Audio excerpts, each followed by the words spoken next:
How do you square that concern for waste, which I share, with the fact that you have spent $220 million running television advertisements that feature you prominently?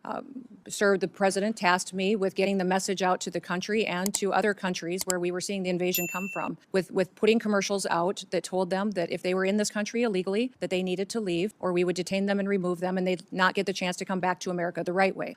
That has been extremely effective. Ask you to run these advertisements, is that right? We had that conversation, yes, before I was put in this position and sworn in and confirmed, and since then as well. Okay. Did you bid out those service contracts? Yes, they did. They went out to a competitive bid, and career officials at the department chose who would do those advertising commercials. And the people that you ended up picking were people who had formerly done your political work back in South Dakota, is that right? No, that's not correct, sir. I think it is. No, it's not, sir.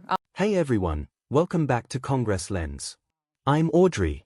Now if you just watched that opening exchange, you can probably see why this moment is getting so much attention.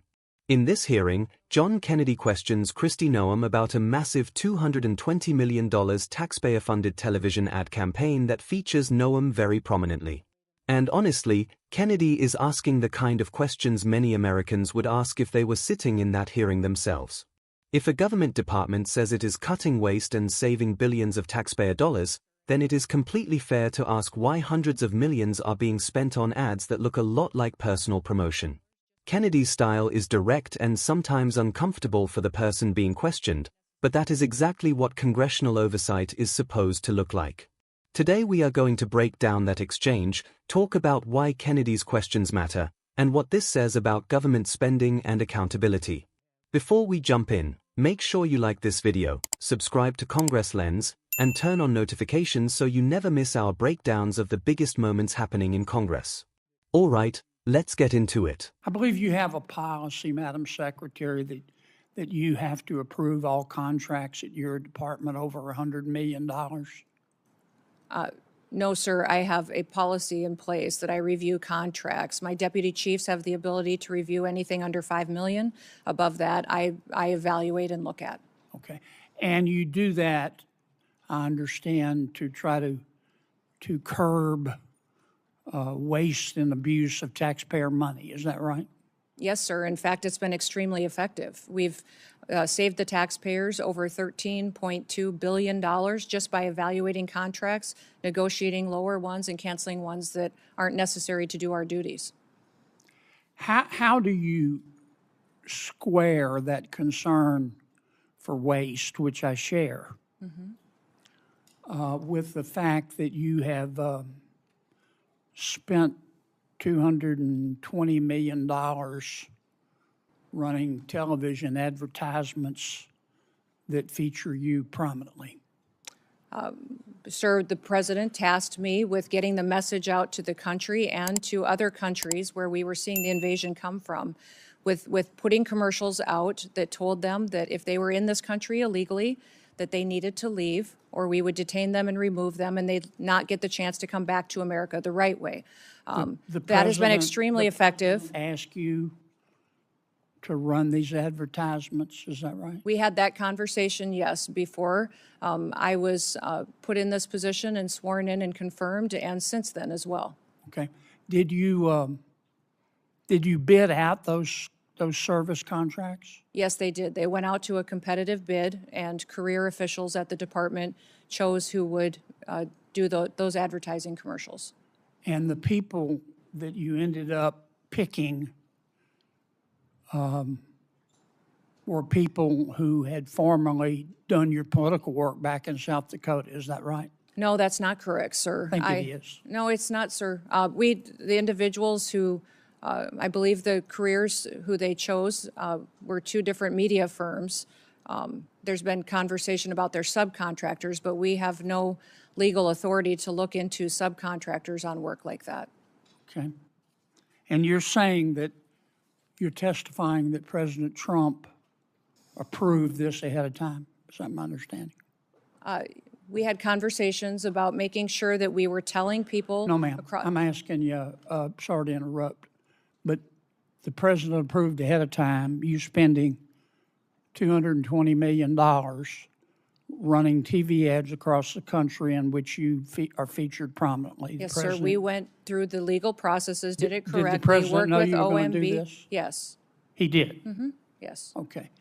And one thing, Senator, I think would be helpful to know is how effective that communications has been. That Well, they were overwhelmingly. effective in your name recognition. I mean, I personally just, I mean, to me, it puts the president in a terribly awkward spot. And and I'm not saying you're not telling the truth. It's just hard for me to believe, knowing the president, as I do, that you said, Mr. President, here's some ads I've cut, and I'm going to spend $220 million running them, that he would have agreed to that. I don't think Russ Vogt at OMB would have agreed to that. It's something we have to defend. I'm on the Appropriations Committee.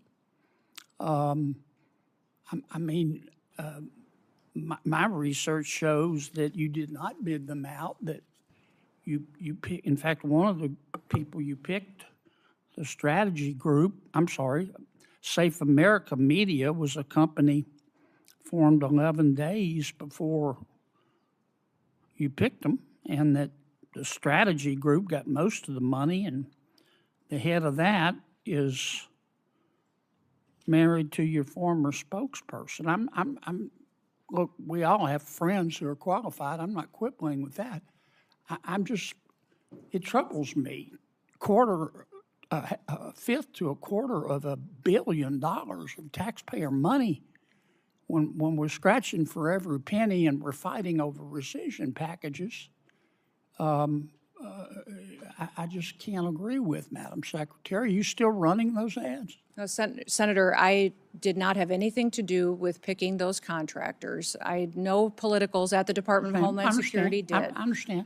Are you Career still running officials those followed the ads? competitive bid process for Are you that. still running Everything those ads? I think the ads are due to end here in March, I think within a week So or two. they I'm are not sure of still the running? update. The one that is running is focusing on angel families. Have you seen that? It is the one that's talking about this is our why. This is why we work every day. Okay. Is for the angel I've gotta families move and their on. victims that need to. Part 2, Main Body, after the full video is watched. After watching the entire exchange, this really feels like classic John Kennedy oversight. John Kennedy begins with the most important issue. The spending. $220 million is a huge amount of money. That is nearly $250 million in taxpayer funds. Kennedy starts by confirming the policy that Kristi Noem says the department follows to prevent waste. Noem explains that contracts are reviewed carefully and says the department has saved about $13.2 billion by renegotiating or canceling unnecessary agreements. And Kennedy basically responds with a very simple question. If preventing waste is such a big priority, how do you justify spending $220 million on television ads? That is a fair question. When the government spends that much money on ads that feature a cabinet secretary so prominently, people are naturally going to wonder whether the goal is public messaging or political branding. Another key moment comes when Kennedy asks about who approved the ad campaign. Noem says conversations happened with Donald Trump and that the campaign went through the proper legal process. But Kennedy keeps pushing.